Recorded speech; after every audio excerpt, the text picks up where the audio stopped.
Full emotional story, plain long paragraphs. The snowstorm hit the city earlier than expected, covering everything in white silence.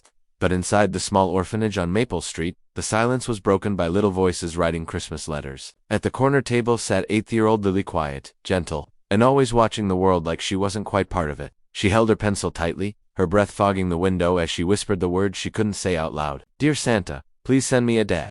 She paused, her eyes filling with tears she tried hard to hide.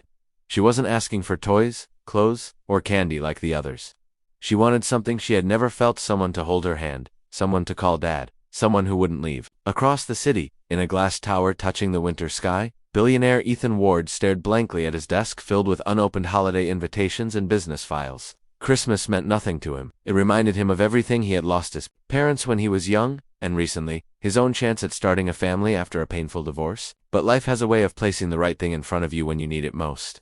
That afternoon, his assistant accidentally dropped a bundle of charity letters on his desk, one of which had slipped out of the pila's simple, crumpled envelope, in a child's handwriting addressed, "To Santa, North Pole." Ethan opened it out of curiosity, and froze. "Dear Santa, please, send me a dad. I promise I'll be good. I don't need much. I just want someone who won't forget me." The neat, innocent handwriting turned blurry as Ethan blinked away the sting in his eyes. The next morning, driven by something he couldn't explain, Ethan found himself standing in the orphanage hallway. Kids ran past him excitedly, but he was searching for her. When the caretaker called Lily over, she hesitated, clutching her small stuffed bear like a shield. She looked up at him with wide brown eyes full of fear and hope at the same time. Ethan knelt down. "Hi, Lily," he said softly. I read your letter." Lily's cheeks flushed. "I'm sorry," she whispered. "I know Santa is busy. It's okay if I don't get anything." Her words stabbed deeper into Ethan than she could ever understand.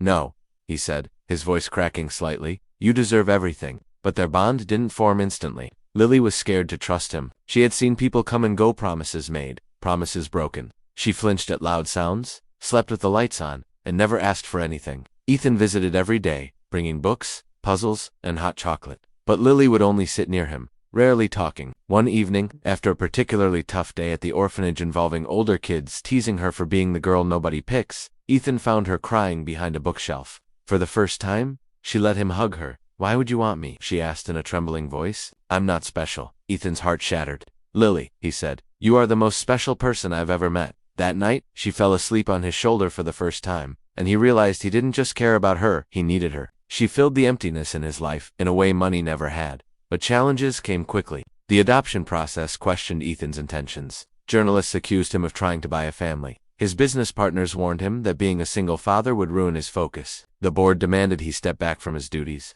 For the first time in years, Ethan felt fear not of failure, but of losing Lily. Meanwhile, Lily overheard a conversation she wasn't supposed to, a board member saying, "He won't keep the girl. It's a phase." Thinking she was a burden, Lily withdrew again, convinced he would leave like everyone else. She stopped talking to him, avoided him during visits, and refused to look at him. Ethan, frustrated and heartbroken, finally begged her, "Talk to me, Lily. Tell me what's wrong." Her voice broke when she said, "I won't be mad if you don't pick me. I know people don't stay." Ethan knelt, took both her tiny hands, and whispered, "I'm not going anywhere, ever." On Christmas Eve, the final hearing took place. Snow was falling heavily as the judge reviewed the documents. The room was tense, silent, expectant. And then, the moment that changed everything, the judge smiled softly and said, "Mr. Ward, congratulations. Lily is officially your daughter." Lily's breath caught in her throat before she burst into tears, not the quiet tears of fear, but the loud, shaking sobs of a child who finally felt safe. Ethan picked her up, hugging her tighter than he ever had. "I told you," he whispered into her hair, "I'm not going anywhere." That night, as they walked into Ethan's mansion decorated with lights for the first time in years, Lily stopped at the doorway, overwhelmed. "Is this really my home now?" Ethan bent down, kissed her forehead gently, and smiled. "No," he said, "this is our home." Lily looked up at the sky, snowflakes landing on her cheeks. "Santa," she whispered, "you did hear me. You really did." Ethan chuckled softly, holding her hand. "Santa just needed a little help," he said, and for the first time in both of their lives, Christmas didn't feel cold. It felt like family.